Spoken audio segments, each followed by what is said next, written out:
Olá, pessoal. Bom dia a todos e a todas. Sejam todos bem-vindos e bem-vindas. Eu me chamo Joelis e estarei acompanhando vocês nessa sessão, que estará trazendo discussões voltadas à temática Mulheres na Narrativa Contemporânea. Estarei nos bastidores auxiliando a coordenadora desta sessão, que será a professora Ângela Guida, e qualquer necessidade ou dúvida que vocês possuírem, estarei atendendo vocês via chat, tudo bem? Informo que a partir deste momento, nossa sessão já está ocorrendo, e se me permitirem, eu sugiro que vocês ativem a câmera para que nós possamos manter um relacionamento melhor no decorrer das apresentações. Informo também, né, que vocês terão 20 minutos para apresentar o trabalho de vocês, e logo em seguida teremos um momento para discussões. Desde já eu quero agradecer a participação e a presença de Neemias e Cleiton, que estarão nos auxiliando aqui como intérprete de Libras, e gostaria de dar as boas-vindas a vocês e desejar desde já uma excelente apresentação a todas, e passo agora a palavra para a professora Ângela. Professora, seja muito bem-vinda, fique à vontade. Ok, muito obrigada pela apresentação, Joelson. Então, bom dia a todas e todos. Eu gostaria imensamente de agradecer, né, de dar as boas-vindas, como o Joelson disse, né, em nome da comissão organizadora do evento. Agradecer aí aos meninos, né, o Neemias e o Cleito, que são os intérpretes, que vão nos auxiliar nesta manhã, né, para fazer a tradução do evento. Agradecer também as pessoas que nos assistem, né, neste momento, e agradecer as 4 comunicadoras, né, que submeteram seus trabalhos ao evento, e de certo são trabalhos que vão contribuir para as reflexões em torno do que nós estamos discutindo aqui desde o início do evento, dia 18 de outubro, que é pensar os caminhos, né, da literatura lusófona, né, tanto a literatura produzida em Portugal como nos países que falam a língua portuguesa, né? Eu gostaria, inicialmente, então, de falar rapidamente como que eu pensei a dinâmica, né, da apresentação. Não sei se vocês concordam, mas eu acho que para poder agilizar as coisas, já que nós temos uma ordem na programação, eu acho que seria interessante seguir essa ordem, né? A ordem está da seguinte forma: a Cátria seria a primeira, a Mariana a segunda, a Pâmela a terceira e a Rosilene a quarta. Podemos manter essa ordem que está na programação? Vocês concordam? Bom, pela norma do evento, estão determinados 20 minutos para cada apresentação, não é? Como vocês, a Cátia já sinalizou que ela gostaria de passar slides, e também as outras meninas também talvez queiram passar slides, como vocês, nessa modalidade, quando estão passando os slides, vocês não conseguem ver o que é colocado aqui no chat, né? E o que nós gostaríamos que eu combinei com o Joelson, que quando estiver em 15 minutos de apresentação, nós vamos sinalizar dizendo que está faltando 5 minutos, né? Para que vocês tenham uma ideia do tempo faltante para vocês ou agilizarem ou saberem como vocês vão terminar a fala, né? Mas quem está passando slide não consegue visualizar, não é? Então, para que vocês não tomem um susto, né? De repente, no meio da apresentação, vem a voz do Joelson, né? Então, só avisando que, faltando 5 minutos, o Joelson vai fazer uma interrupçãozinha rápida para dizer, faltam 5 minutos, tá? Para vocês não tomarem um susto, ok? Então, sejam bem-vindas mais uma vez, e Cátria pode começar, né? A Cátria vai apresentar o seguinte trabalho. Então, Cátria Gabriele Fagundes Galassi, Memórias Derretidas em Calor, conto de Maria Teresa Horta.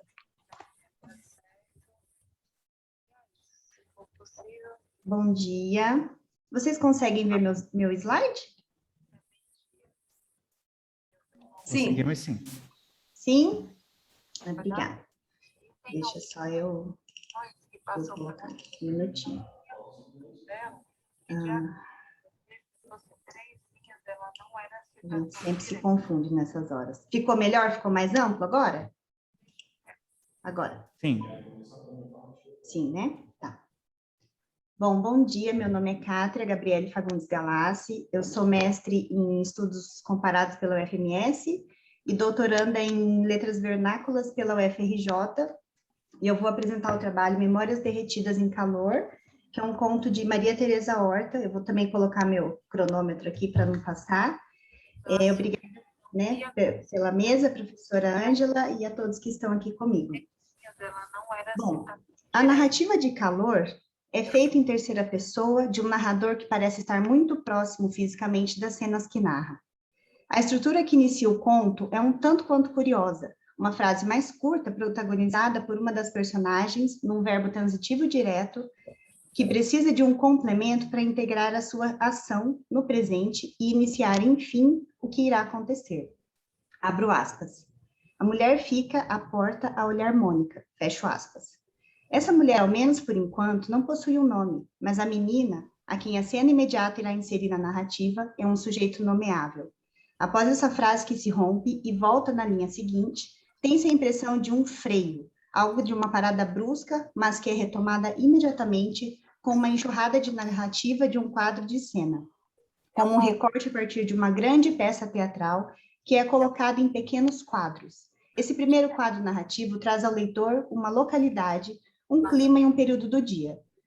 Um lugar que se encontra ao pé ou ao topo do mar e onde há muito calor, numa manhã qualquer de outono. A mulher fica à porta a olhar a Mônica brincar no pátio, distraída, sem dar conta do mar a perder-se na praia. Liso e encorpado pelo calor, um calor daquela manhã intacto e possível maior ainda do que na véspera por dentro da noite sufocante, somente cortado pelo sabor acre do álcool e do suor do gelo no vidro do copo e nas palmas das mãos. Um calor pegajoso e espesso a envolver os corpos.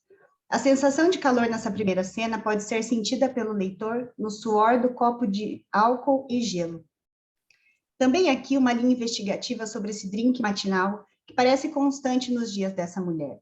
Um calor que gruda e impregna os corpos desse lugar e que vem desde a noite anterior e provavelmente várias noites para trás desse tempo narrativo.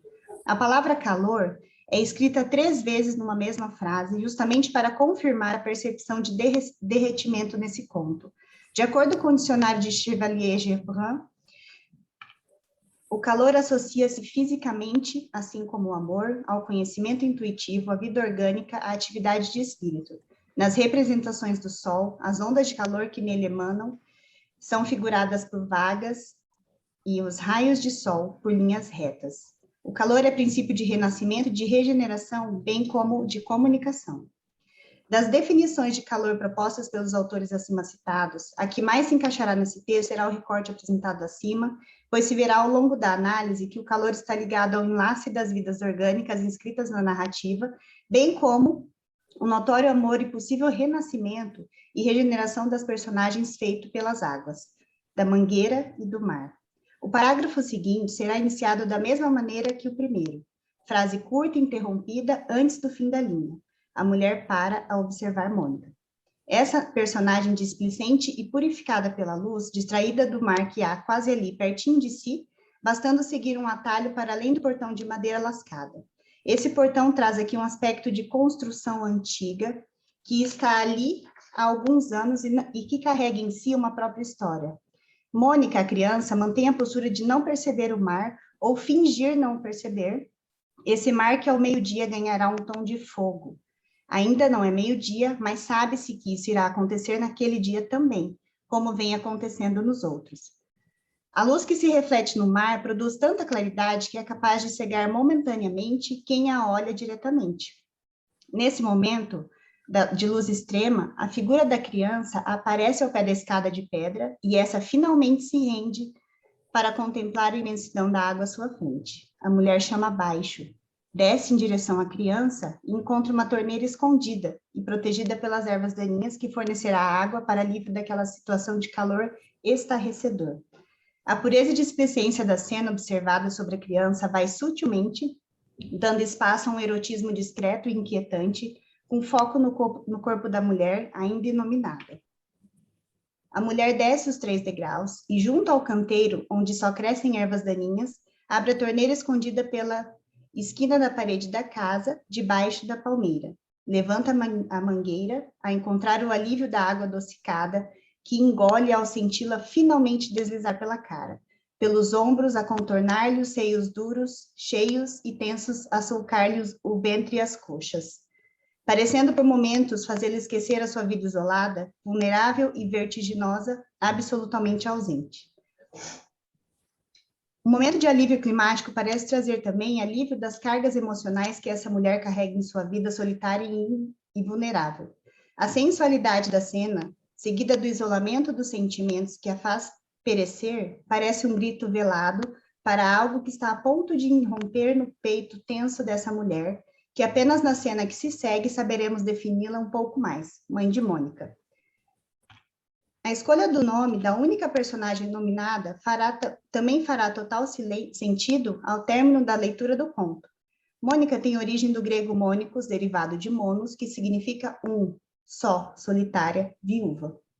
Por algum motivo que não se sabe, a criança persiste em fingir não perceber a mulher-mãe que está à sua volta, mesmo ficando nítido todo o seu esforço de menina-filha para gravar em si cada gesto e passo que testemunha seus olhinhos semicerrados. Mesmo com a pretensa indiferença da criança, a mãe traz-lhe sua rotineira caneca com leite, do jeito preferido por ela, que irrompe em alto tom o silêncio. Após engolir o líquido, anunciará subitamente alto o momento de ir à praia. O narrador antecipa-se em diversas situações, anunciando coisas que voltarão a acontecer naquele dia árido e que já aconteceram antes. O mar em cor de fogo ao meio-dia, o receio de enfrentar o calor ainda maior ao chegar à praia, o calor da noite da véspera, possibilitando-se pensar que esse narrador já esteve ali e sabe bem do que fala. A beleza do conto, nesse momento, de contar entremeado de detalhes, porém, abro aspas, o encadeamento psicológico dos acontecimentos não é imposto ao leitor. Fecho aspas, citação de Benjamin. Fica para o leitor preencher e imaginar as lacunas livremente e a cada vez que a leitura é feita, algo se modifica e se acrescenta. O narrador mostra a mãe em silêncio desde que chamou a filha pelo nome e desencadeou o despertar da criança, da sua fome e da sua vontade de ir ao mar, como numa necessidade de manter rotinas. Ir à praia torna-se algo essencial para o dia da pequena menina e da mulher, para além de qualquer adversidade. Para tal passeio, os cabelos da menina em desalinho são afeitados em trança pela mãe, numa docilidade paciente, em preparo ao passeio até a praia, e vê-se como, abro aspas, pentear os cabelos de alguém é um sinal de atenção, de boa acolhida, fecho aspas, citação de Chevalier Gevin. Essa cena encerra-se com um pressentimento que aperta o peito da mãe que vê a menina correr em sua pureza e inocência. Do momento que chama a filha até o momento seguinte ao aperto no peito, ela é narrada como mãe. Imediatamente após o cuidado materno, ela volta a ser narrada como uma mulher, como que despida da função materna após aqueles cuidados. Mônica vela pela mãe, apesar do calor inóspito que a faz suar e inquietar-se, e nem mesmo o barco que se aproxima com o homem dentro, artigo definido deixando claro que não é um personagem qualquer dessa narrativa, apesar de seu papel pequeno, de, abro aspas, rosto iluminado pela claridade ávida, fecho aspas, chama sua atenção tanto quanto aquele corpo sonolento e nu, o erotismo irrompendo sutilmente novamente ao seu lado.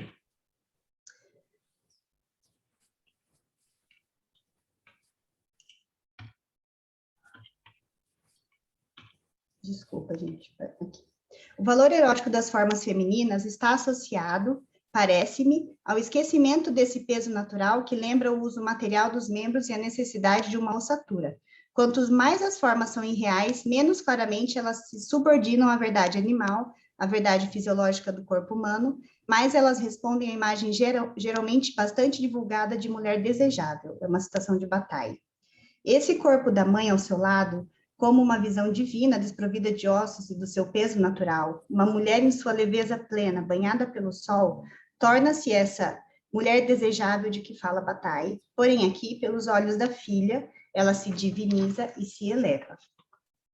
Mônica observa tudo com seus olhos azul-pavão, que podem representar duas coisas em contradição: a pureza da cor azul e a perspicácia do pavão, animal considerado detentor de 100 olhos, aquele que guarda e vigia, também uma citação de Chevalier Gevin.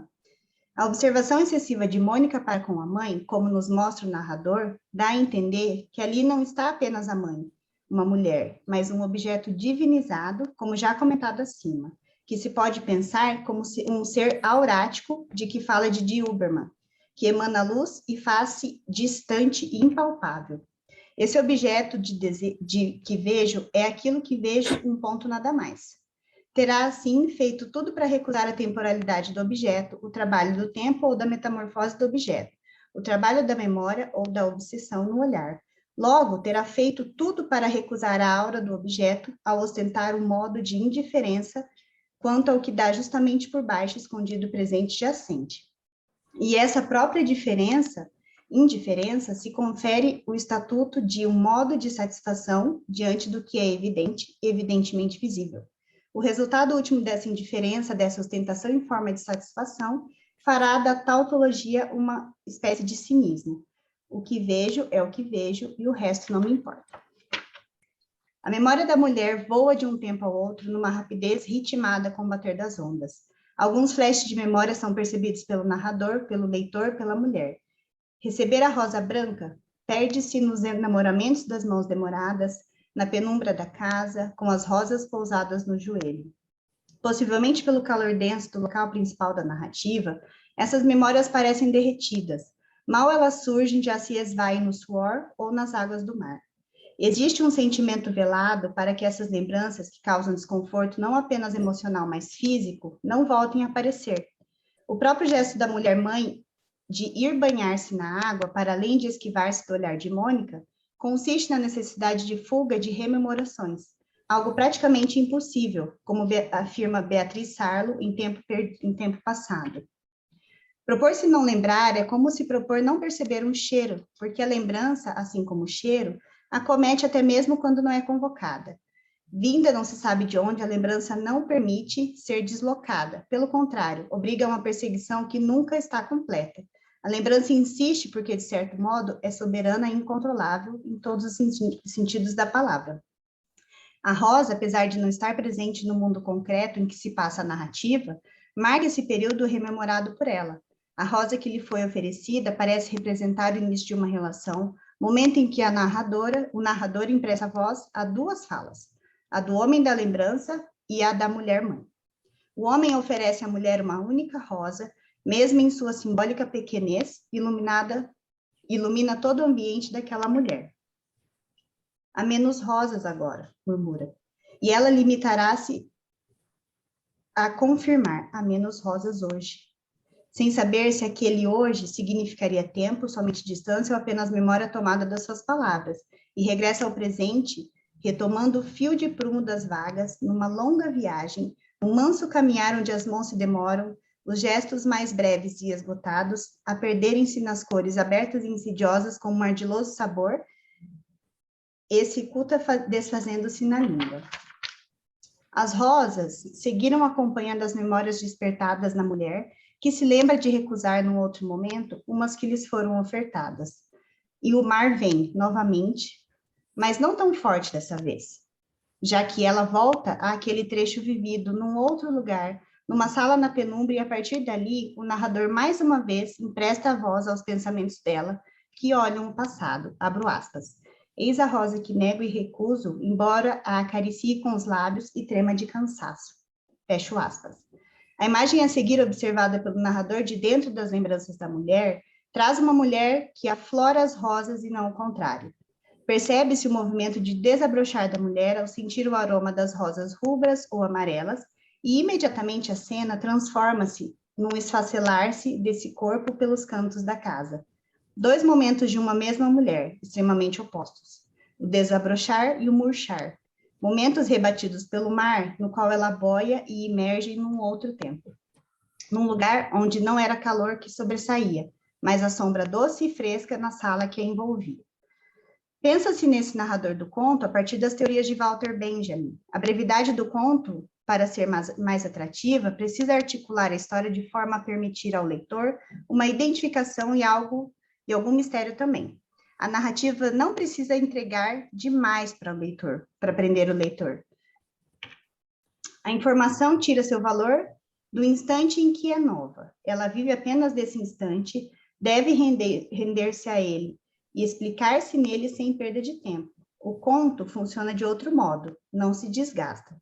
Ele guarda em si suas forças reunidas e longo tempo depois ainda é capaz de se desenvolver. O narrador demonstra conhecer detalhes que procura narrar com delicadeza, sem escancará-los para que não mais doa do que aquela mulher mãe consiga suportar. Faz-se importante saber que Maria Teresa Horta preza pela liberdade de expressão feminina como uma ativista do feminino reforçado em suas obras.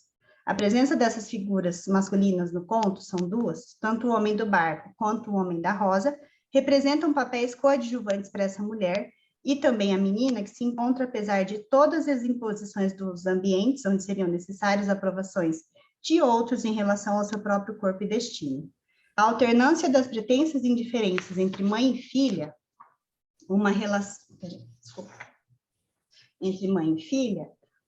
relação à outra, em momentos de alternados protagonismos, fortalecem esses corpos femininos diariamente na repetição sugerida pelo narrador. O cuidado e proteção de uma com a outra, cada qual em seu momento de fragilidade, constrói a beleza e força das mulheres que Maria Teresa Horta reforça nesse conto, diferentemente das relações entre mãe e filha que aparecem em outros contos da mesma obra, Azul Cobalto. E eu encerrei um pouquinho antes, eu até havia cortado, e essas são as referências que eu tomei, e muito obrigada. Terminei antes, né? Deu 15 minutos, 16. Obrigada, professora. Ok, Cátia, sou eu que agradeço pela sua apresentação. Conforme eu havia dito no início, né, eu acho que é melhor abrir para as discussões ao final de todas as apresentações, não é? Agora, então, eu passo a palavra a Mariana Letícia Ribeiro, que vai apresentar a seguinte comunicação: As Mulheres em E a Noite Roda e O Meu Amante de Domingo, de Alexandra Lucas Coelho. Mariana, é com você. Obrigada. Vocês estão me ouvindo? Sim. Bom, primeiramente, né, desejo um bom dia a todos. Então, eu sou Mariana, né, aluna de doutorado na Universidade Federal de São Carlos, sob orientação do professor Jorge Vicente Valentim.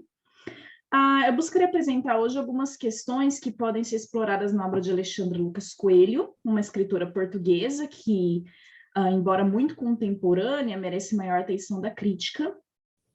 E eu vou falar aqui mais especificamente de dois de seus romances, né? E a Noite Roda e Meu Amante de Domingo.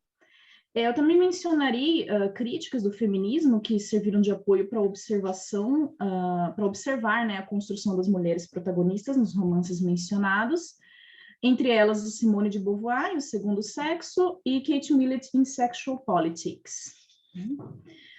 E também procurarei apontar os aspectos que unem ambos os romances e aspectos que os fazem diferentes em relação à maneira pela qual refletem algumas dessas questões relacionadas à mulher.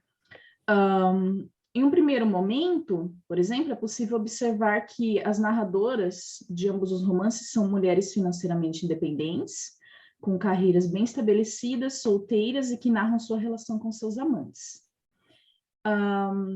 No primeiro romance, né, A Noite Roda, Ana Blau é a narradora, é uma repórter catalã que vive nos dias atuais e trabalha como correspondente no Oriente Médio para um jornal. Ela transita por regiões palestinianas ocupadas por Israel em meio a guerras e outras dificuldades. No entanto, ainda que tenha uma carreira fora de casa, viajando, conhecendo, estudando e reportando as diferentes culturas e povos que observa, com as suas questões políticas e sociais específicas, os espaços que visita acabam sendo afetados a todo momento pelo seu relacionamento amoroso com Leon, um jornalista casado e com filhos que conhece em Jerusalém e que se torna seu amante. Ana não consegue se livrar da presença de Leon, mesmo quando distante dele, até porque ambos mantêm uma comunicação via mensagens de texto e e-mails. E o interessante é que, mesmo percebendo que sua relação com seu amante não lhe trará nenhum benefício a longo prazo, que ela deve deixá-lo e continuar sua vida, a narradora escolhe silenciar-se diante de suas constatações. Um exemplo disso é o fato de que Ana viaja para lugares propostos por Leon para que se encontrem pessoalmente. E esses lugares são sempre turísticos, como Paris, Roma, e são lugares que, como a narradora descreve, os amantes são invisíveis. Abro aspas, o nosso bater de asas não fará vento, seremos invisíveis. Fecha aspas. E também são os únicos lugares em que um relacionamento de ambos parece que se oficializará, dadas as promessas de Leon de deixar sua esposa. Porém, ainda que Ana já tenha consciência de que isso não acontecerá, ela mantém esse relacionamento. Abre aspas. Não me lembro de estar feliz, nem de nada mais neste quarto. A memória vai e vem de forma descontínua. Imagens vívidas, sem cronologia. Nós em Roma, 2 linhas paralelas que não acham a curva.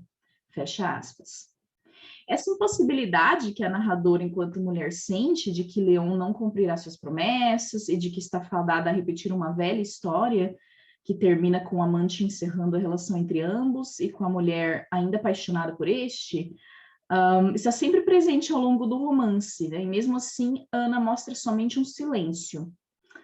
E no fim é Leon quem termina tudo, ao que a narradora afirma, abre aspas, tinha paixão? Sim, mas a paixão era sua fronteira. Uma parte ia esgotar a outra e antes disso ele salvou-se. Fecha aspas. Então, em A Noite Roda, é evidente o modo como, mesmo o trabalho que torna a narradora independente e dá um propósito para sua vida, que vai muito além de orbitar em torno de uma história romântica, ainda assim não é suficiente para libertar totalmente a narradora de sua dependência emocional em relação a um homem que não é honesto, nem com sua esposa, nem com sua amante, e mesmo ela sabendo disso. Ana, embora narre sua experiência pessoal, fala de uma experiência que já não é nova, nem na vida das mulheres, nem na representação do amor romântico na literatura e cultura, que, assim como os demais campos da produtividade humana, tal como afirma Millett, né, se estrutura dentro da sociedade patriarcal e, naturalmente, sob suas normas, de modo que as mulheres foram e são ainda muitas vezes representadas de acordo com o temperamento que lhes é relegado, né? E agora eu cito Millett, né, que seria, abre aspas, la passividade, la ignorância, la docilidade, la virtude e la inutilidade. Fecha aspas. Em resumo, né, a narradora se livra de certas características que lhes são impostas e que controlam o modo como as mulheres são tratadas na sociedade, como a ignorância, a virtude ou a inutilidade, mas não de outras, tal como a passividade.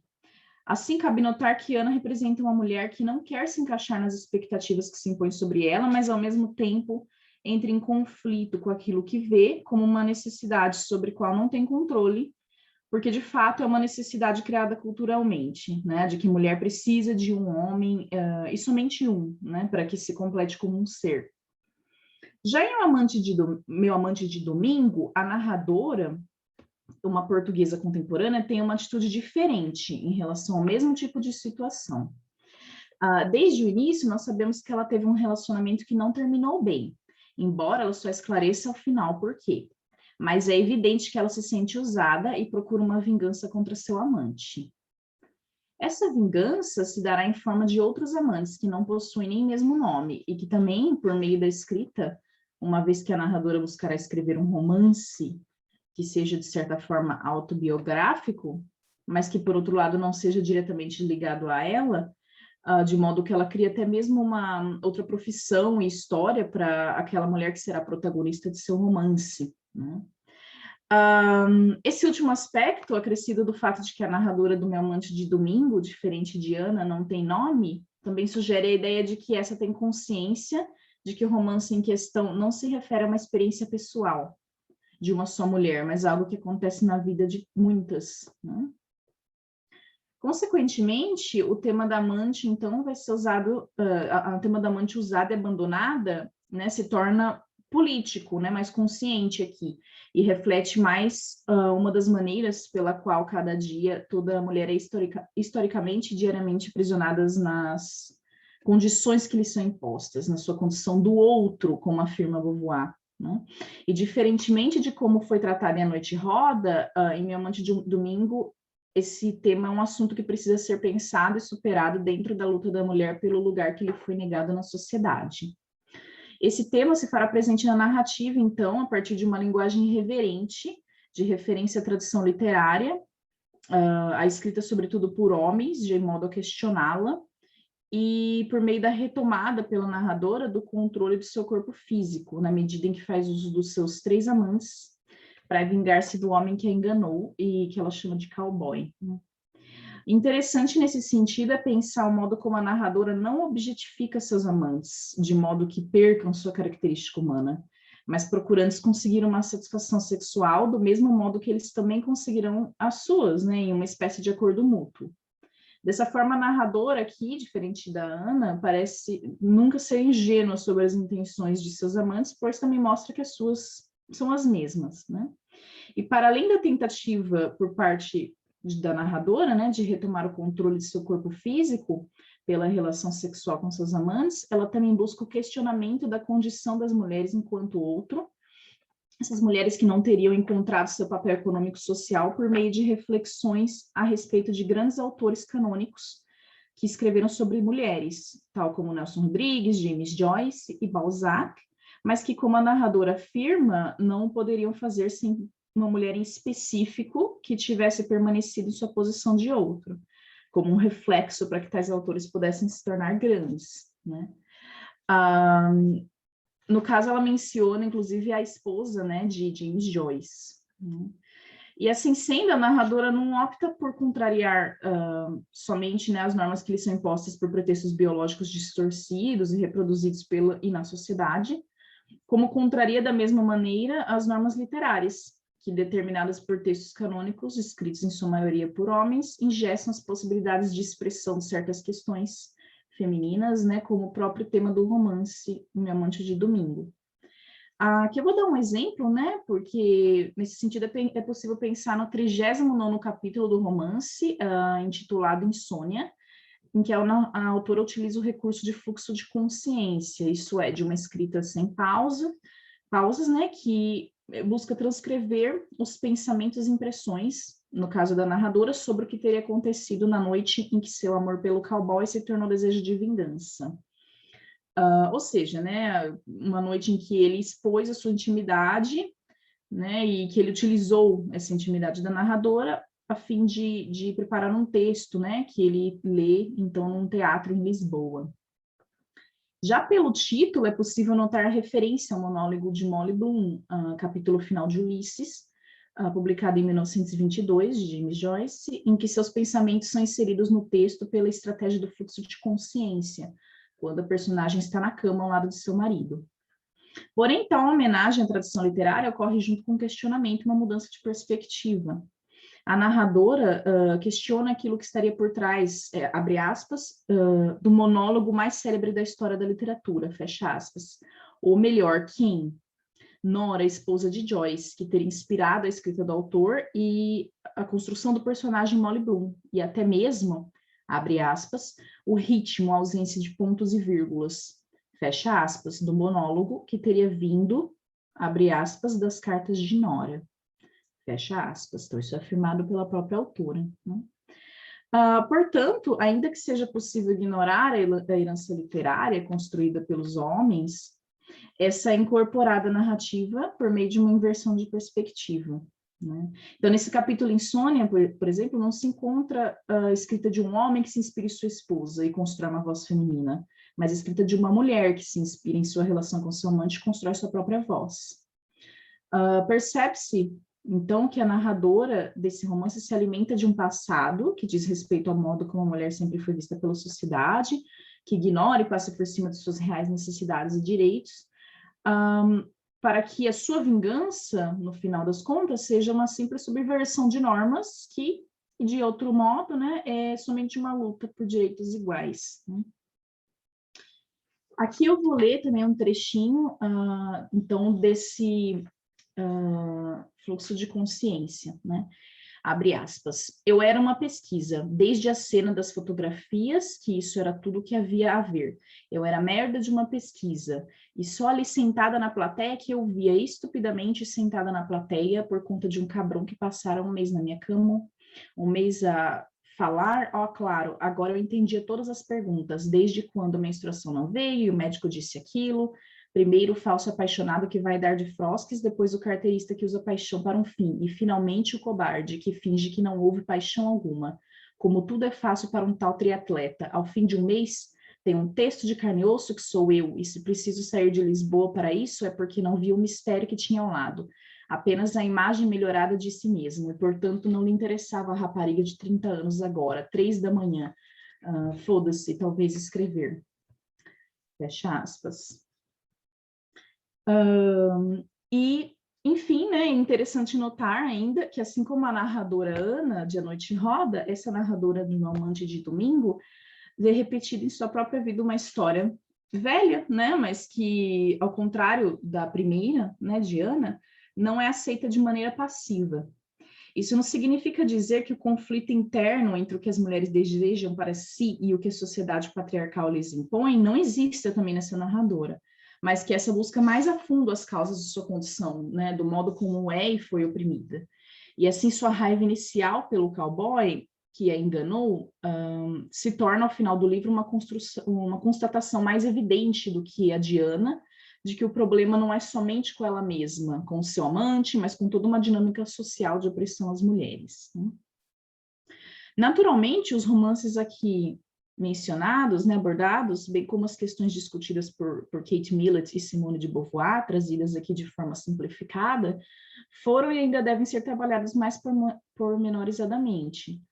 Contudo, creio que foi possível, né, e aqui vou encerrando minha fala, mostrar ainda que, brevemente, como ambos os romances deixam transparecer em suas estruturas, né, pela voz de suas narradoras, questões referentes às mulheres e ao modo como essas são oprimidas de diversas formas dentro de nossa sociedade, bem como as formas pelas quais essas mulheres podem decidir, questionar as posições, papéis e temperamentos impostos sobre si e que servem de base para as instituições que organizam essa própria sociedade, reproduzindo assim um ciclo de controle sobre corpos e mentes das mulheres e que se torna difícil de romper. E que mesmo quando é rompido, nunca se faz de maneira simples e definitiva. Né?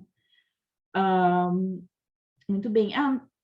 Então é isso, né? E só para mencionar, que eu esqueci de falar no início, os romances são, né, E a Noite Roda, de 2012, e O Meu Amante de Domingo, de 2014. É isso.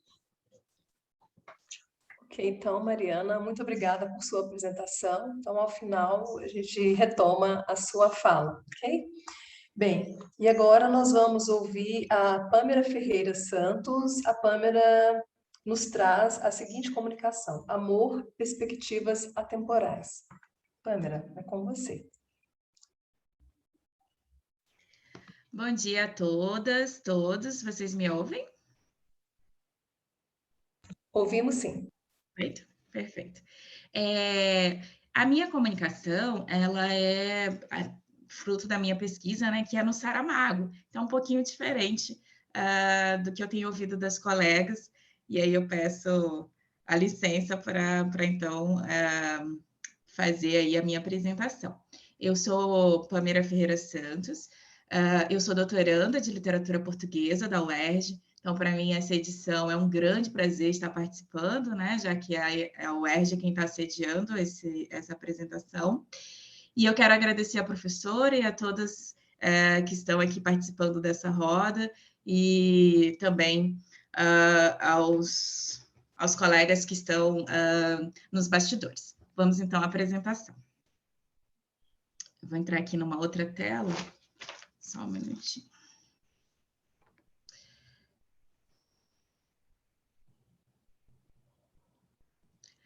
A ideia central dessa comunicação é destacar a forma completa do amor, amar e amante, e o ele não sabia, presente na fala de Sócrates no banquete de Platão e discutido por Lacan, entendendo que esse último é uma estratégia de surdir o amor que está presente na forma como se entende o amor também na contemporaneidade. Também terá palco nessa apresentação o personagem Senhor José, da obra de Todos os Nomes de José Saramago, pois fará essa ponte entre o texto antigo, que adquire uma renovação nas ideias discutidas por autores na atualidade, como Lacan e Saramago. O Senhor José gozava com o desejo de não mais desejar, e um simples acaso mudou essa condição, revelou-lhe a falta e tirou-lhe dessa repetição. De certa forma, unir literatura e psicanálise é deixar atualizada essa ligação entre o antigo e o contemporâneo, pois a concepção de subjetividade inconsciente, ao ser evidenciada, remete a uma discussão de um eu que é atemporal. Amor, ódio e ignorância. O amor visa o ser, mas que ser é esse? Só pode ser um ser suposto. Segundo Lacan, no amor não pode haver traição desse ser suposto. O amor, enquanto paixão, matriz imaginária, a imagem, é capturado pela imagem do outro. É como se o outro tivesse tudo para completar o eu. O outro é objeto de desejo e a posse do objeto é o que está em jogo na paixão. Surge, então, o ódio como ambivalente do amor, pois ou se tem o objeto como meu ou de mais ninguém. A ignorância da paixão diz respeito ao sujeito, pois a ignorância, enquanto paixão, é não querer saber o que está recalcado. Dentro dessa perspectiva, encontramos a denegação, que revela até que ponto o eu quer se manter distante do recalque. Um outro ponto importante é a colocação de que, além do objeto, nada, apenas idealização, sublimação, amor impossível. Encontra-se, então, a castração. O ser humano é marcado por uma falta radical. Esta falta, de certa forma, determina o destino desse ser humano. Castração tem a ver com incompletude. O real está sempre na ordem do inapreensível, pois o imaginário é tudo o que é capturado pelo olho. Porque não se encontra o objeto do desejo, é que o desejo é sempre o mesmo. Nesse sentido, o gozo, por melhor que tenha sido, não é o ideal, pois senão não se tentaria outra vez. Nessa perspectiva, o que resiste à morte é o gozo da vida. Outro ponto importante nessa construção de um olhar sobre o amor é o saber do outro, que vem acompanhado da idealização do ele sabe, porque suponho que o saber do outro é sobre mim. A partir desse saber, há a suposição de gozo. O que aciona o amor de transferência não vem por reconhecimento, mas por suposição de saber. Quanto maior a potência do valor do saber que eu suponho ter no outro, maior a distância desse saber ser real no outro suposto. A liquidação da transferência ocorre com a percepção de que o saber que se supõe no outro é impossível.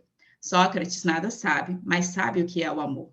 O amor continua sendo o seu segredo, pois não é porque sabe que ama que este não seja o seu maior segredo, ignorância.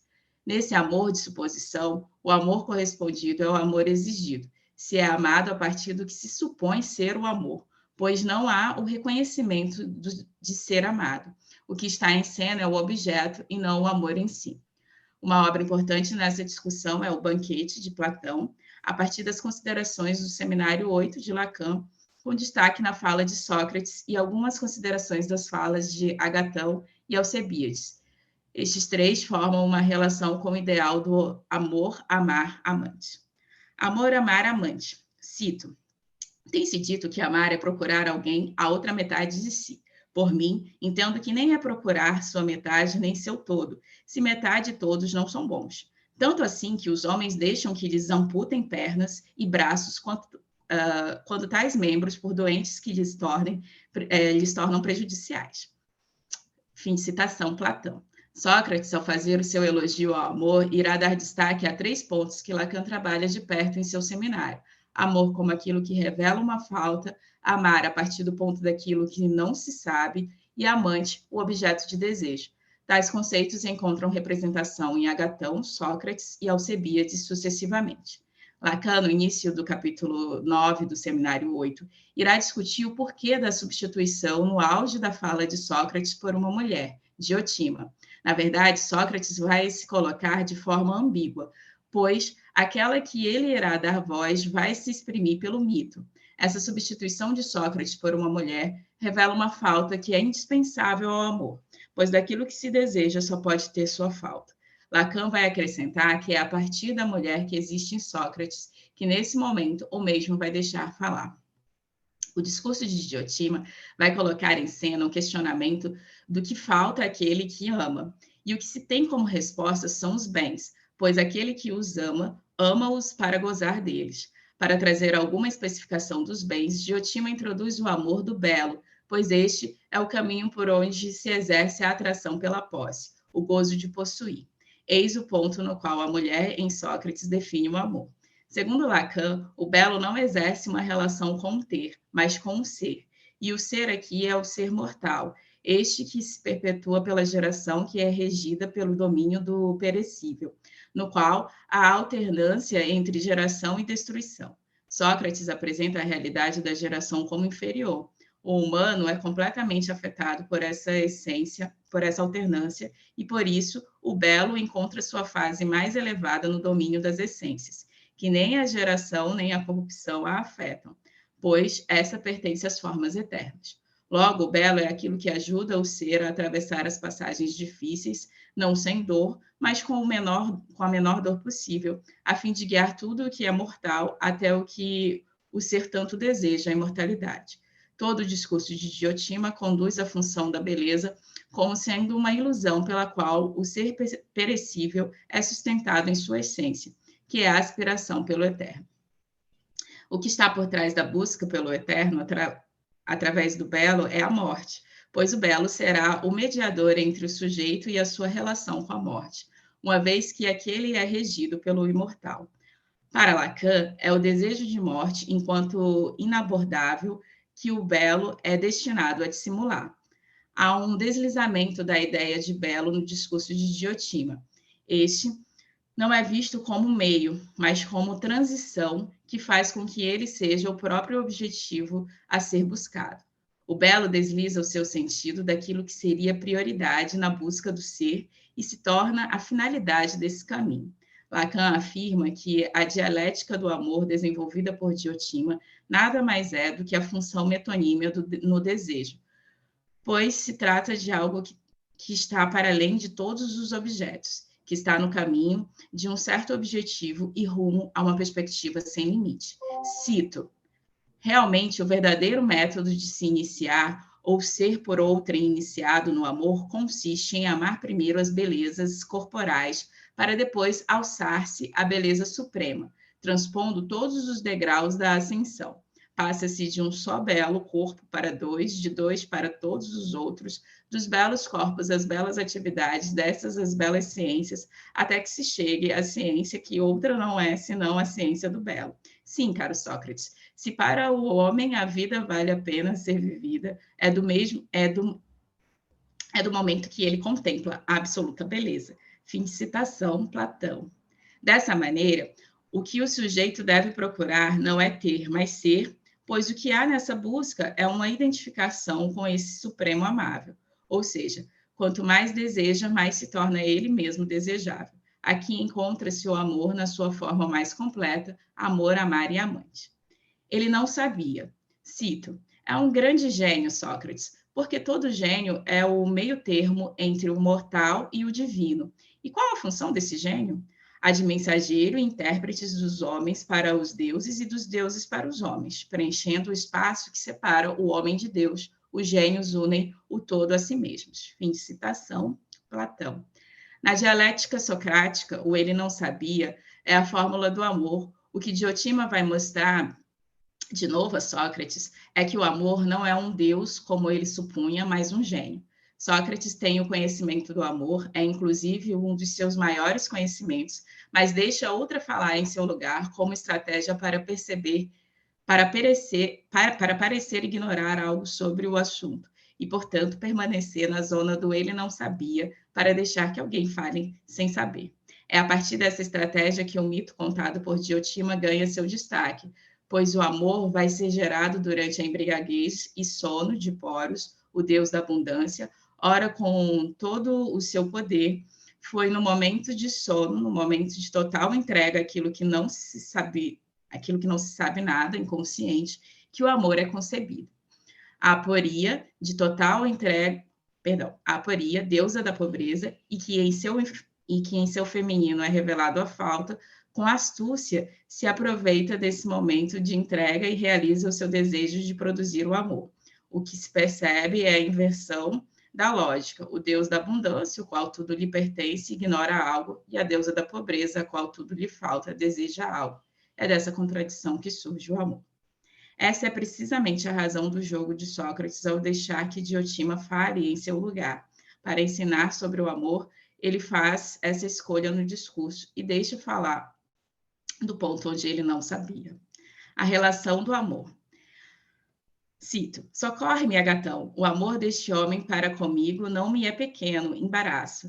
Desde que começou a amar-me, não posso mais encarar um belo mancebo ou conversar com ele, sem que a inveja e o ciúme o levem a incríveis excessos. Fim de citação, Platão. Apesar de Sócrates apontar uma forma de discursar sobre o amor, ele não faz referência à relação do amor. Essa só vai ser percebida com a grande entrada do amante, Alcebíades. Todas essas histórias contadas e elogios ao amor estão encerradas em si mesmas. Com apenas a entrada de um embriagado, somos devolvidos à realidade do amor. Alcebíades traz com a sua chegada a terceira realidade do amor, o amor encarnado, o amante. Nesse jogo, já falou aquele que sabe, aquele que sabendo apresentou que deve falar sem saber, agora surge a realidade do amor, que não se mostra em harmonia. Sócrates é posto como um ser amável e divino, portanto desejável e desejado por Alcebíades, que quer guardá-lo para si. Ao expor Sócrates, Alcebíades quer afastar a concorrência, tamanha a perturbação que esse objeto lhe causa. Com autoridade, ele muda o jogo, que passa de elogio ao amor para o outro, o vizinho que está ao lado.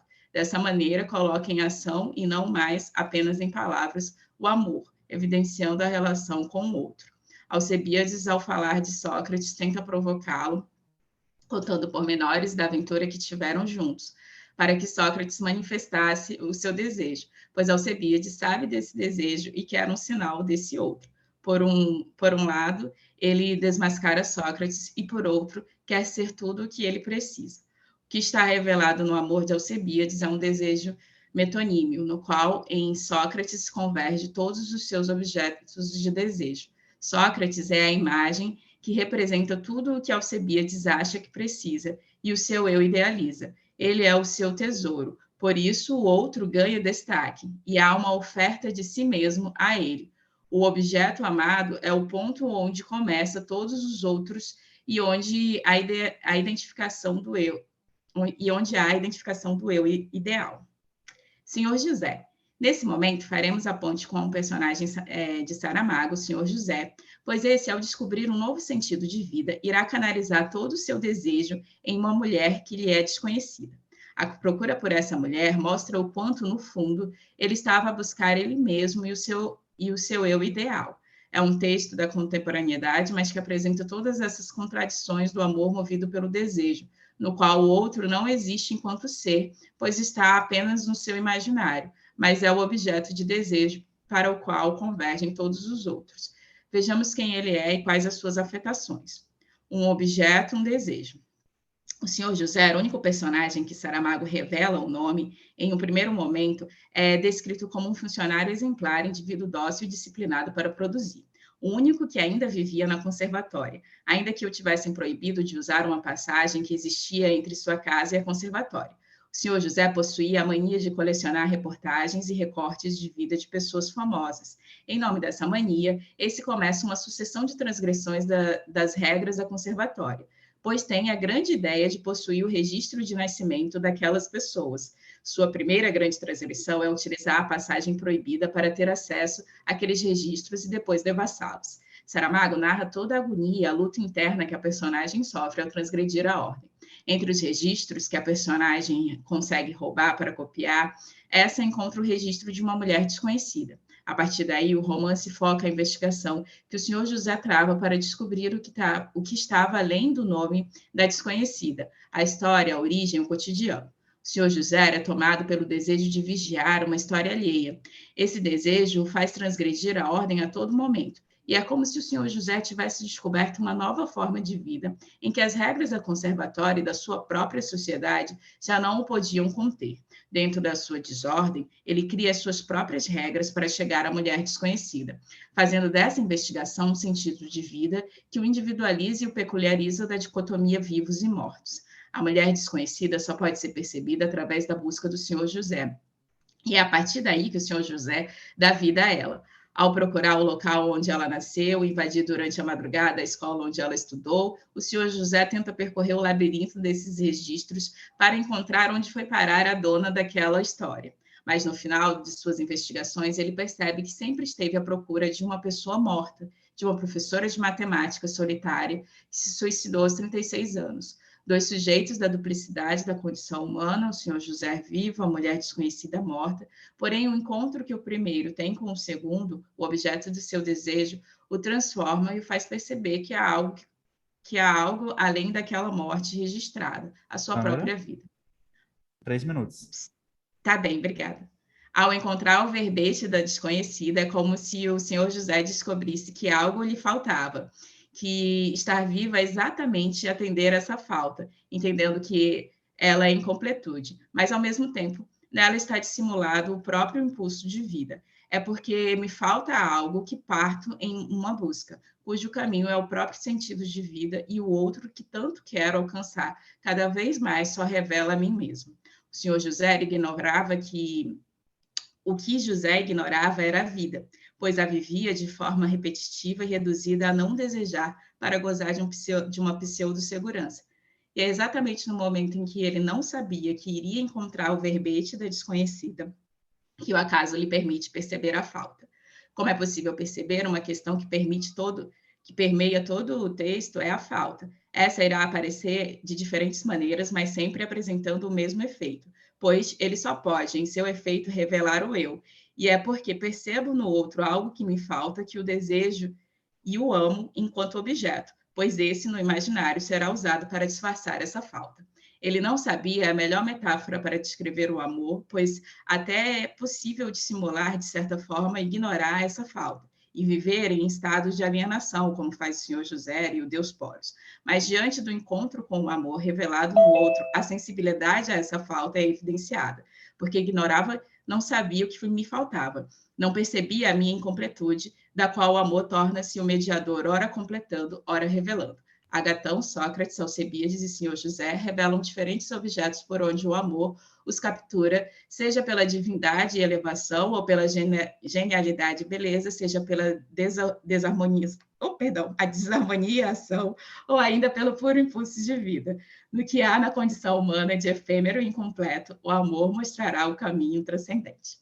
Fim de apresentação, peço desculpas pelo tempo excedido.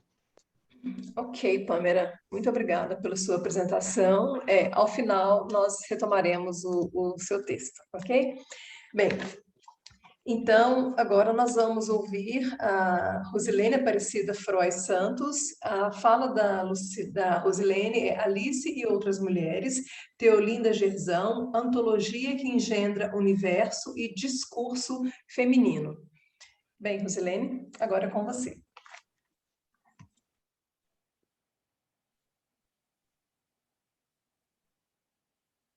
Rosilene?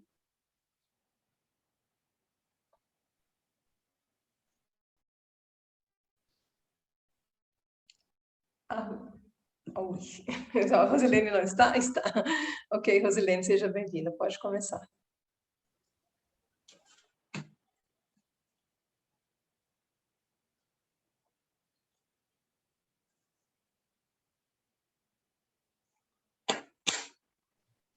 Acho que travou, ou eu acredito que travou o áudio dela.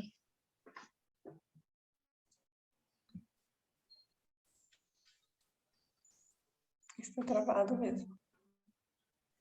Ela estava com problema de conexão mesmo no início. Caiu algumas vezes. Uhum.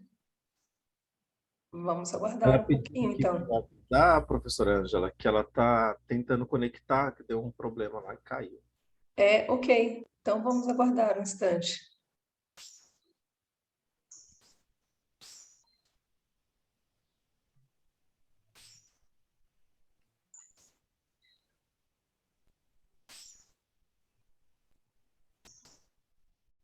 É que ela está em Montes Claros, só para comentar. Aham, Lá ok. teve um forte temporal esses dias e até hoje. Sim, aham. Eu estou falando de Minas, eu estou em Minas no momento. A chuva aqui está uma coisa feia mesmo. Isso.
Ô, Joelson, o que que você me aconselha? Nós aguardamos uns 5 minutos ou a gente faz uma discussão com as meninas que já apresentaram e aí quando a Rosilene conseguir, ela faz a apresentação dela para a gente não perder tempo. Assim, o que que você Professora, ela caiu aqui sugere? agora. É? Eu sugiro que a gente espere esses 5 Uhum. minutinhos e caso ela não retornar, a gente inicie as discussões. Sim. Aí Ok, depois então. retomamos com Ok. ela. Aham, ok, então. Então vamos aguardar.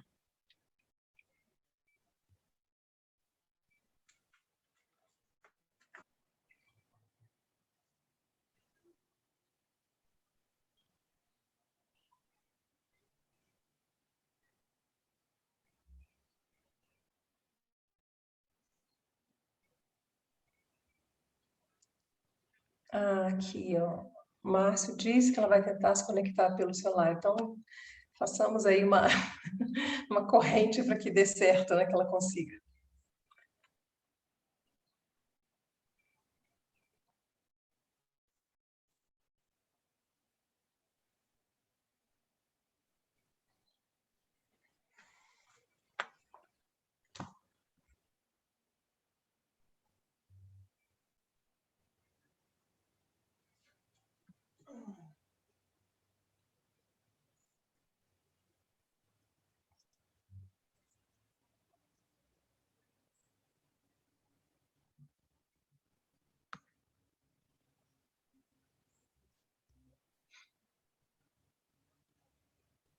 Você nos escuta, Rosilene?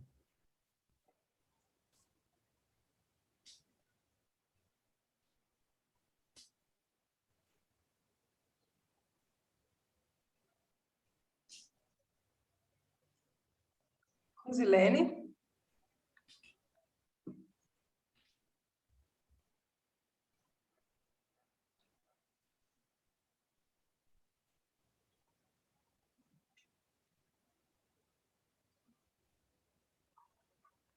Rosilene, você está sem áudio.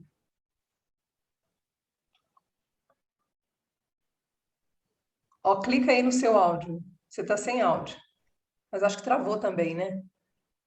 Isso, professora. Ela está sem áudio e travou também.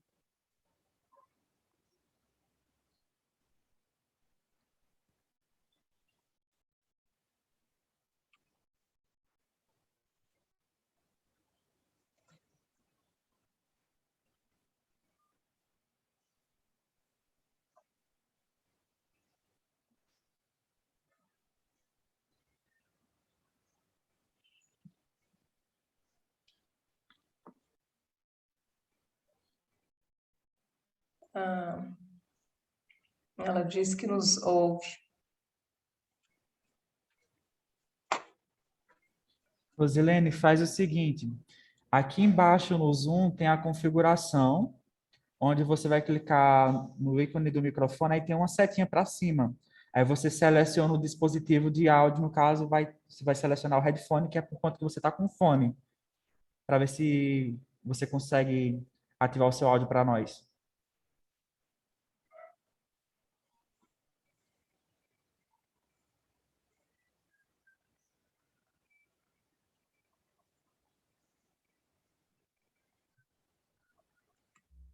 Porque se ela nos ouve, então há esperança.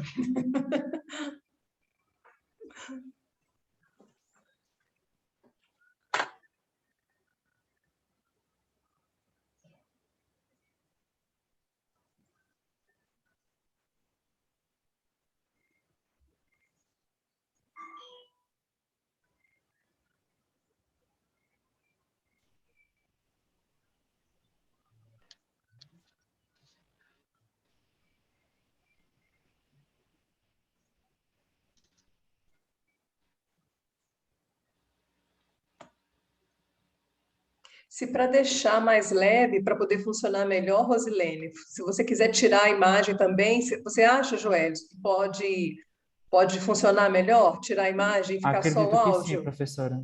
Então, ok, por mim não tem problema. Quantas meninas aí, quem está assistindo, vocês fazem questão da imagem? Assim, não, não é? Assim, a gente queria ver Sem a Rosilene, problemas. mas se não der, não tem problema. A gente ouve só, não tem problema.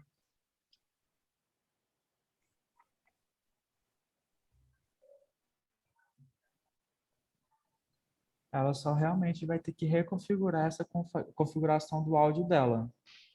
Uhum. Que ela já tentou sair e entrar novamente, mas até o momento. Nada.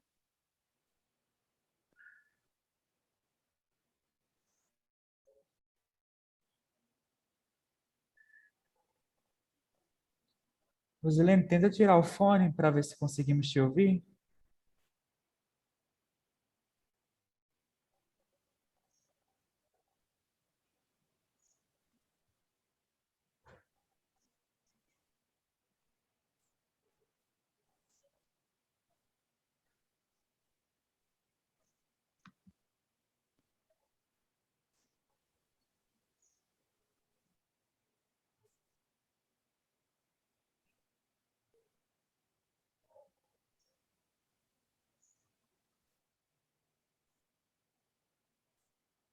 Não te escutamos. Mas é porque aqui também, Joel, só aparece para a gente aqui porque o microfone dela está fechado. Isso, mas agora, ainda agora ela estava com ele ativado, mas mesmo assim, É, ah, eu estou solicitando aqui para ela também, mas não está conseguindo.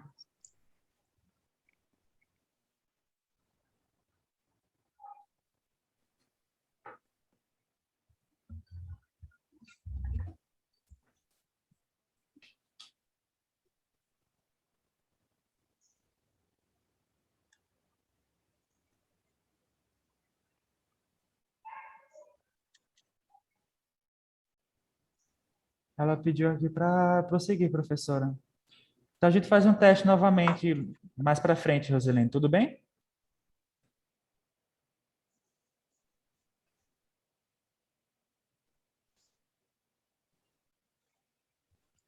ela saiu então, caiu. Ela ainda está aqui. Assim, eu vi alguma coisa. Ouvi, Rosilene, vocês me ouvem. Rosilene?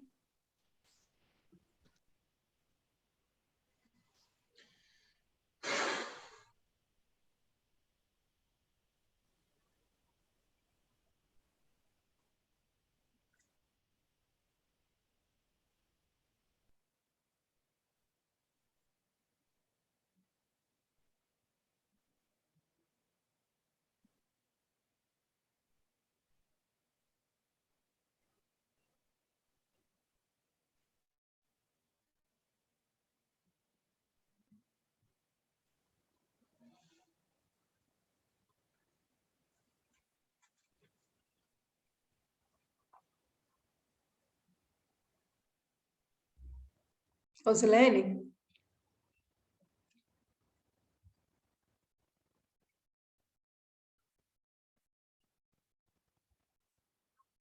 Ô, Joelson, eu acho que nós vamos seguir então, e nesse meio tempo vamos ver se ela consegue uma conexão Sim, um sim, pouquinho melhor, professora. né? Porque senão a gente atrasa muito, a gente termina 9h40 e já são 8h10, né? Então, Isso. nesses 30 minutos aí, quem sabe a gente fica aqui na torcida para que ela consiga, Verdade, né? professora.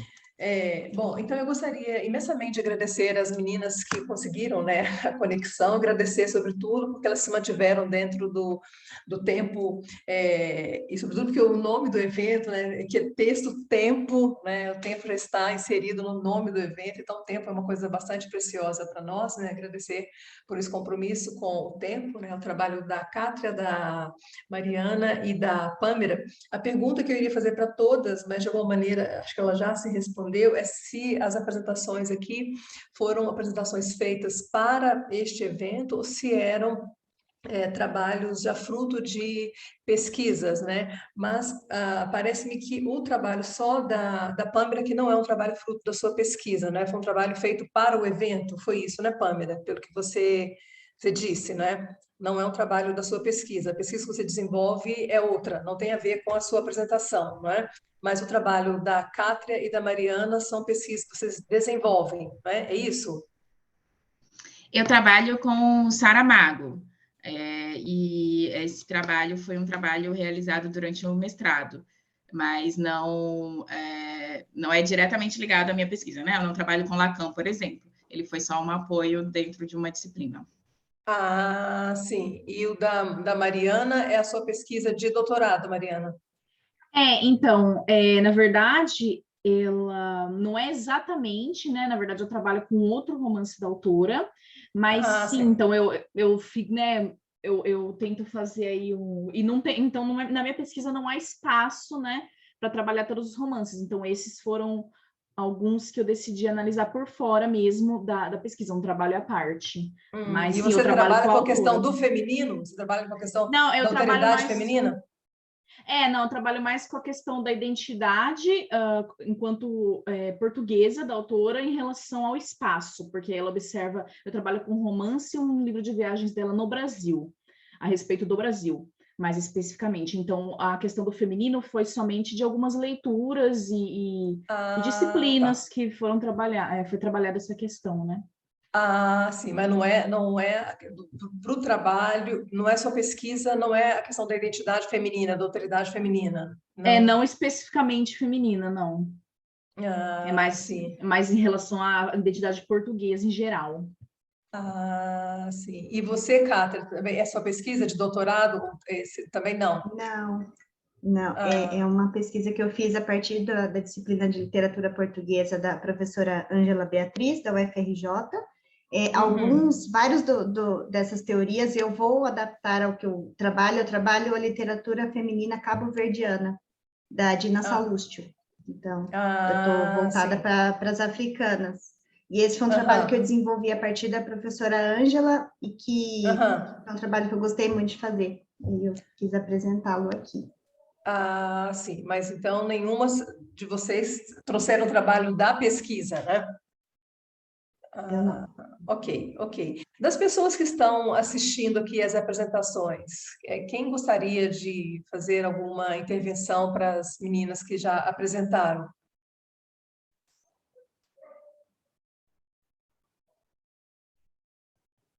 Hein? Ninguém? Não? É porque as sugestões que eu tenho aqui seriam sugestões para a pesquisa, né? Que fossem as pesquisas, mas como não é, acho que não faz muito sentido, né? É, E quando a Pâmela apresentou o trabalho, eu me lembrei, não sei se quando você... porque quando você fez o seu mestrado, Pâmela, foi recente? Tem um tempinho já. Então você provavelmente não conheceu, porque o Renato Nogueira, um filósofo da UFRJ, de quem eu gosto bastante, ele escreveu um livro o ano passado, né? Por que Amamos, e que ele faz todo um percurso, né, através do Ocidente, através do mito, através da filosofia, a respeito do amor. E é muito legal. E quando eu vi o título do seu trabalho, pensei, se for uma pesquisa que ela estiver desenvolvendo, acho que é um livro bastante interessante para ela dar uma olhada. Assim, é um trabalho muito legal, assim, e uma escrita muito gostosa. O Renato, ele tem um jeito... O que eu gosto na escrita do Renato Nogueira é que a sensação que eu tenho é que eu estou lendo um livro como se eu estivesse sentada com alguém num lugar conversando, assim. Sabe aquele livro que consegue te passar informações muito importantes, mas de uma maneira tão leve, tão suave, que você esquece que você está tendo informações, que é o tipo de escrita que eu gosto muito. Assim, eu não gosto daquela escrita que você está o tempo inteiro alguém te lembrando que você está lendo teoria e teoria pesada. Eu acho isso muito desagradável, por sinal. Eu gosto da teoria que eu leio e que eu esqueço que eu estou lendo teoria. Eu tenho a sensação de que eu estou conversando com alguém. E o Renato Nogueira tem um pouco isso, né? Que eu acho bem bacana. E voltando à questão do amor, né, que é muito curioso, né, quando você fala do Obrigada pela personagem, dica. quando você fala do Senhor José, que é justamente uma pessoa sem vida, né, que é esse personagem que ele vai ver lá no obituário, é que traz vida para a vida dele, né? Que curioso isso, né? É, esses reveses da vida, né? Esses contrários da vida, né? Que é justamente a falta de vida que vai trazer vida, né? A pessoa sem vida que vai mostrar para ele quanto o pulso, aquela pessoa que tinha vida, né? Mas é uma vida que às vezes eu me lembro um poema do Manuel Bandeira, né? Que ele fala que o que adianta você estar na vida, mas a vida não estar em você, não é? Porque falta de vida não significa quando o pulso para de pulsar. Eu acho lindo esse poema dele, né? Eu acho que o personagem do Senhor José é um pouco isso, né? Essa personagem que não pulsava mais é que foi mostrar para ele que, de alguma maneira, ele estava morto, né? E aí que traz a vida de volta, né? E o que eu acho mais interessante, professora, é que ele volta a viver por coisas totalmente ordinárias, não tinha nada demais o que ele Sim, estava fazendo, mas ele sentia a vida dele. Acho que o sim, extraordinário é isso, né? Não, às vezes não precisa sim. de nada extraordinário para se sentir vivo, né? Basta Sim, caminhar. e aí você me faz lembrar um texto do Heidegger que eu amo, amo, amo, que ele fala do Heráclito, né? E o Heráclito foi um filósofo que assim, curiosamente, quando ele estava vivo, ele já era famoso, né? E aí diz que uma vez, né, determinadas naquela época também já existia o fã-clube, digamos assim, né? As pessoas ficaram curiosas para saber como que era o dia a dia do Heráclito, né? Como é, o dia, como é viver, né? Assim, como é o cotidiano de um filósofo como Heráclito. E aí foi um dia até a casa dele e ele estava, né, um dia muito frio, ele estava ali tomando perto da lareira, se aquecendo, né? E aí elas ficaram muito decepcionadas. Chegaram e viram, né, um homem daquela magnitude, né, daquela potência de pensamento, né, tomando, se aquecendo, né? E aí muito decepcionados foram embora. E aí ele achou estranho, né? E ele falou assim, não voltem, porque aqui também mora o extraordinário. Então é isso, né? Que nós somos acostumados a ver potência, a ver coisas grandiosas, né? Só naquilo que é. Mas não, eu acho que a grande beleza da vida está realmente, o extraordinário está realmente no ordinário, né? São nessas coisas tão pequenas, né? Que acho que a poesia nos mostra isso, né? De maneira muito, muito bonita. A Rosilene chegou, Rosilene! Vamos lá ouvir a Rosilene antes que caia a conexão. Seja bem-vinda, Rosilene. Pode começar a sua comunicação. Bom dia. Não. Nós te ouvimos. Eu vou só pedir para que o pessoal desative a câmera para ver se fica melhor a conexão dela.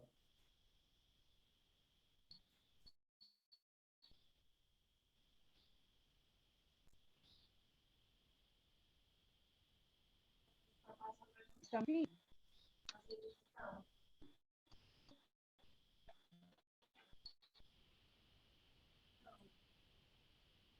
Nós te ouvimos, mas está cortando. Falar? Talvez se ela desativar a câmera dela É, também, pode ser que melhore. Desculpe, tá um pouquinho baixo, viu? isso.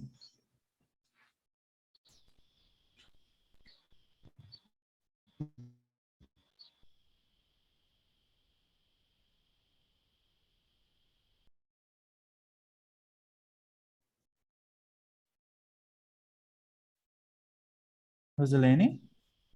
Peço desculpas pela situação sem internet ou computador. Peço desculpas e vou falar aqui rapidamente sobre a nossa proposta.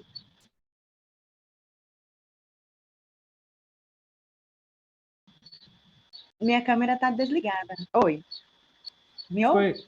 Nós te ouvimos. Então, a Eu proposta... desliguei sua câmera para a gente poder escutar melhor, porque sua internet não está legal. Isso, obrigada, obrigada. Então, vou falar rapidamente, antes que caia, peço desculpas novamente. Eu havia feito uma apresentação, uns slides para a gente colocar, mas diante da situação, eu acredito que não seja o caso, né? Para complicar um pouco mais. Então, o nosso trabalho foi desenvolvido por mim, Rosilene. Eu sou doutoranda em estudos literários na UFLA, mestre em estudos em literatura na Unimonte, juntamente com Rosana e Márcio. Rosana Frois, ela é mestranda na Unimonte em estudos literários, e o professor Márcio Jean, ele é doutor pela USP em estudos literários, e ele é nosso orientador nesse trabalho. Então, esse trabalho ele é desenvolvido a partir da obra de Teolinda Gerson, a partir de algumas discussões que nós tivemos no grupo de leitura, o grupo de pesquisa Teolinda Gerson, que é da Unimonte, vinculado ao PPGL, o Programa de Pós-Graduação em Letras e Estudos Literários. e onde nós desenvolvemos alguns trabalhos, pesquisas, dentre outras, relacionadas a essa autora, que é contemporânea, e está em constante momento, né, de publicação. Uma das suas obras mais recentes é Alice e Outras Mulheres, essa obra que nós vamos utilizar aqui como corte da nossa pesquisa. Na literatura portuguesa contemporânea, destaca-se a autora Teolinda Gerson, tendo como essência de escrita a busca de si, o universo feminino, entre outros aspectos, além do diálogo interartes que permeia seus contos e romances. Então, nós vamos focar no universo feminino estabelecido na obra de Teolinda Gerson. Então, nós temos como objetivos na nossa discussão evidenciar como esses contos que engendram Alice e Outras Mulheres fazem parte de um universo único, por meio da aproximação dessa antologia, né, que são 18 contos que constituem a obra. Nós vamos fazer uma relação com essa antologia, a teoria da Pixar, elaborada por John Negroni, onde se estabelece a conexão entre os filmes produzidos por esse estúdio. Também vamos refletir sobre a antologia Alice e Outras Mulheres como universo que comporta o discurso da evolução feminina. Então, a obra em questão traz discurso e universo permeado pela questão feminina, quer seja falado em primeira pessoa, onde o narrador traz à tona o universo feminino, quer seja onde o feminino é tido como ponto de partida para a reflexão. Então, propõe-se uma discussão acerca da antologia Alice e Outras Mulheres, publicada no Brasil em 2020, pela Oficina Raquel, estabelecendo um diálogo entre essa e o universo fílmico da Pixar, com vistas a elucidar tal antologia como narrativa discursiva.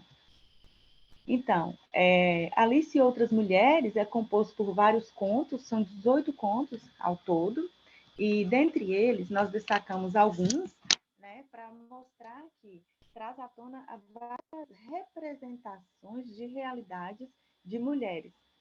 Então, desde O Mensageiro, que traz à tona uma revisitação na história de Maria e a aparição do anjo, tem o conto As Laranjas, que traz a filha, né, adolescente, que tem uma visão, uma percepção da família, dos costumes, do processo de separação dos seus pais.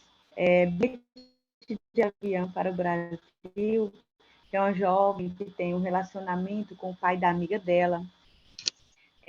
Quatro Crianças, Dois Cães e Pássaros, traz à tona a mulher que, sobrecarregada com casa e família, ao colocar uma moça para trabalhar em casa, o seu marido a abandona, né, e a deixa.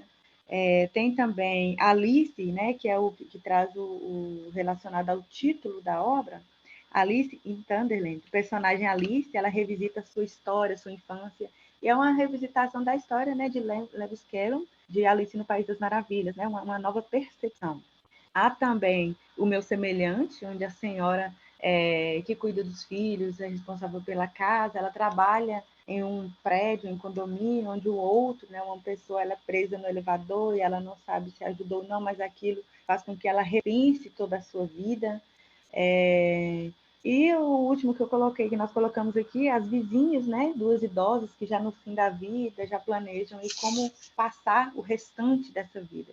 Então, aqui é só algumas pinceladas para a gente já perceber que os contos, eles trazem à tona as mulheres, né, as especificidades femininas em diversos momentos, né, em diversas etapas da vida do feminino, seria assim. E embasado nessa teoria, né, nesse referencial, nessa obra, a gente pretende desenvolver um referencial teórico para mostrar como todos esses contos eles permeiam, né, e constroem uma narrativa, um universo, né, um mundo que perpassa por todos esses períodos distintos do feminino.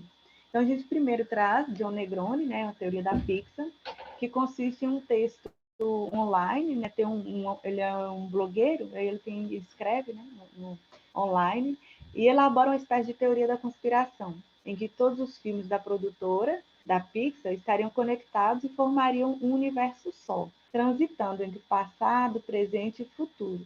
Então, nessa teoria, faz-se uma linha cronológica com os filmes da Pixar. Não na linha cronológica de elaboração dos filmes, mas na linha cronológica de uma sequência onde daria enredo à criação de um universo. Seria isso.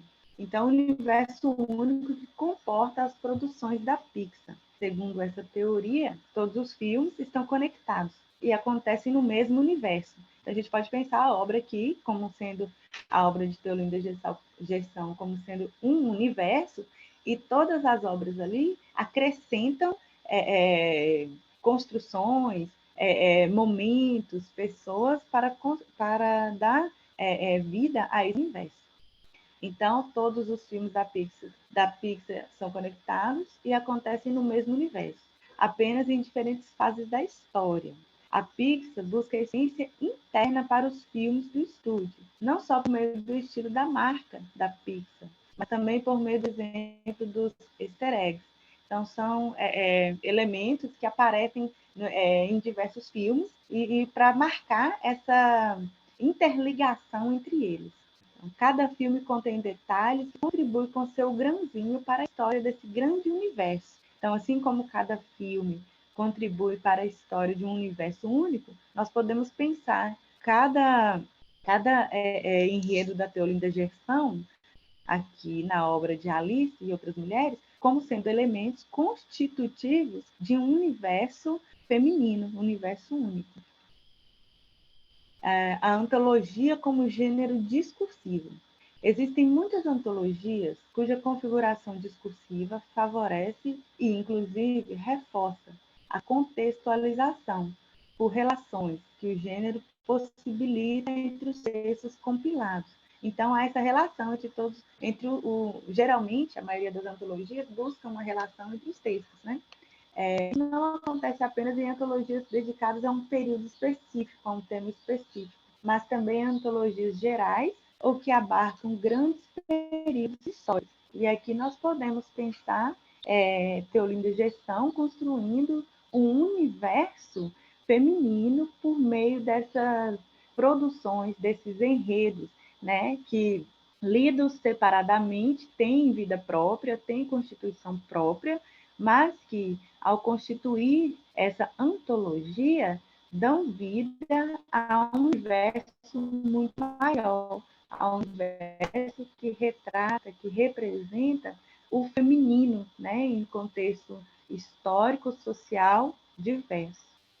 E os contos de Olinda Gerson corroboram o estabelecimento do universo único na Alice e outras mulheres, bem como confirmam a antologia como gênero discursivo, ou seja, todas essas narrativas constituintes dessa antologia, elas funcionam como um gênero discursivo, que traz à tona a questão da representatividade feminina, o feminino, o reconhecimento da subjetividade, a representação da mulher. Então, dentre outros, traz aí perspectivas femininas, tanto delas próprias como do outro para com ela. Então, podemos dizer que pode-se confirmar a antologia como gênero discursivo, que se representa pela enunciação de vozes femininas, oriundas de tempos e espaços diversos.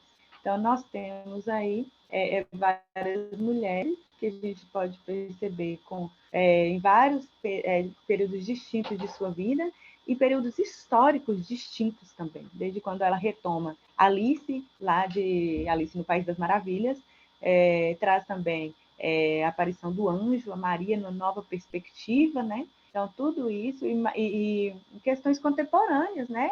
A mulher sobrecarregada, a mulher que toma conta da casa, a mulher que quer se pôr no lugar do outro, mas por causa de tanta responsabilidade, às vezes não consegue. Então, essa intimidade, essa subjetividade da mulher, a Teolinda Gerson, ela consegue trazer de forma muito potente nessas narrativas. E por aqui, peço desculpas novamente pelo transtorno, espero que tenham dado para ouvir agora, não sei se falei rápido, acho que com medo aqui de cair essa internet, alguma coisa, mas assim, peço desculpas. E aqui nos slides coloquei as referências que eu utilizei, que nós utilizamos, para construir esse enredo. Então, na verdade, a proposta é mostrar aqui a escrita de Teolinda Gerson, a obra Alice e Outras Mulheres, constituem não só textos separados e distintos, mas ao juntar a união, né, desses 18 textos, dessas 18 narrativas, corroboram para a construção de um universo feminino que comporta as especificidades, as diversas especificidades do ser feminino. Muito obrigada e novamente peço desculpas.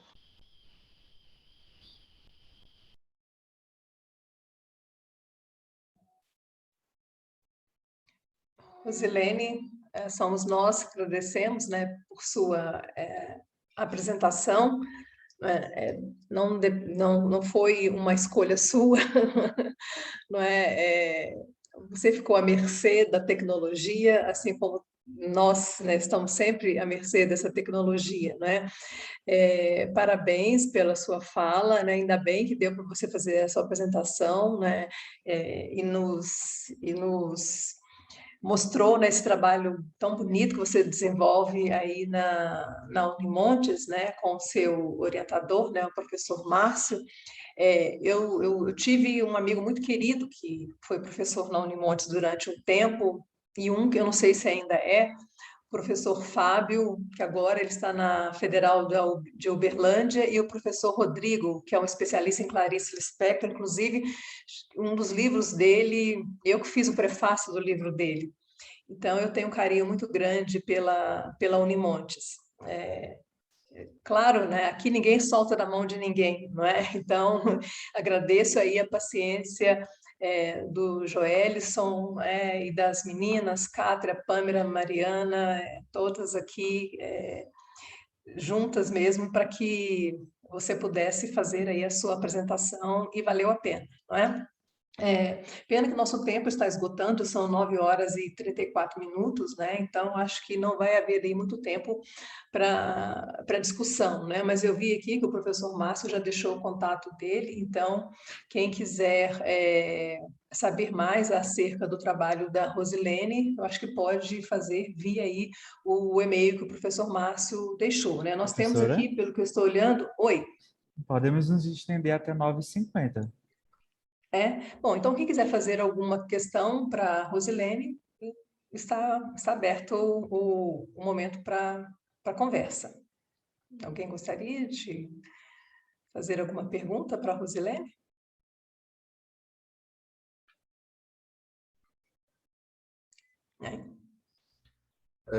Bom dia a todos e todas. Quem que está falando? É o professor Márcio que está falando? Oi, Márcio, bom dia. Que bom, né, que deu tudo certo, por Que fim. bom. Eu gostaria de, em primeiro lugar, né, parabenizar a todas pelas excelentes comunicações que foram apresentadas, né? Durante a discussão, eu estava aqui tentando ajudar a Rosilene na conexão, mesmo de longe, então eu nem consegui conversar. Mas, assim, todos os trabalhos estão assim, de muito parabéns, de excelente qualidade. Eu queria mais elogiar do que fazer qualquer intervenção específica. E comentar também, Ângela, que o Rodrigo faz parte também do nosso grupo. Ele está lá conosco, fazendo uma aproximação. Dê um abraço grande nele. Sim, sim, dou sim. Fazendo uma aproximação, né, dos trabalhos da Clarice com a Teolinda. Que, aliás, a Teolinda Gerson também é crítica literária e ela tem feito um trabalho a respeito dos textos da Clarice Lispector. Então, é muito curioso pensar nisso. Agora, a Pâmera, né? Diferente o nome. Você comentou sobre o Saramago em uma obra específica, porque eu fiquei um pouco perdido quando você estava citando a personagem José.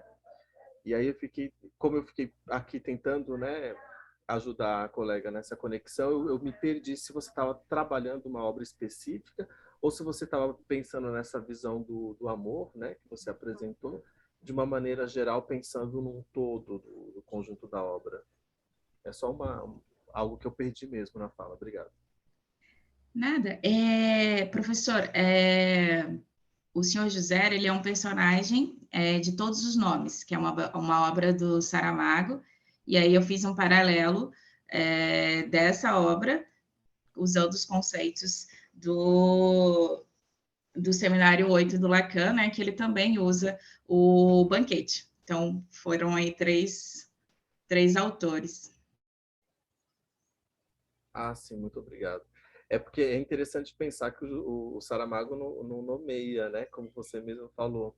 E daí, quando você trouxe o banquete, né, para a discussão, eu me lembrei muito da caverna, né? Ainda que não tenha sido o seu foco, né, pensar nisso, mas abre margem, né, para a gente pensar uma expansão da análise, né?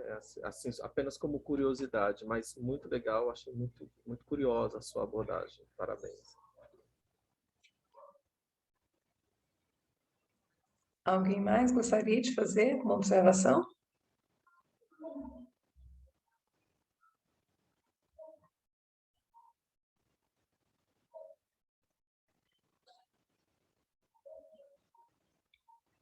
Não? A Cátria já se retirou, mas ela avisou no início que ontem, né, ela foi pega de surpresa por uma reunião de trabalho, né, que começava hoje às 9h20, né? Então ela já se retirou. Então, se não houver mais nenhuma pergunta, eu acho que nós podemos dar a sessão por encerrada, né? Eu gostaria imensamente, então, novamente, de reforçar o meu agradecimento à Pâmera, à Rosilene, à Mariana e à Cátia, né, apesar de já ter saído, né, pela submissão dos trabalhos ao evento, né, que contribuiu ricamente, né, para as reflexões em torno das literaturas lusófonas, né?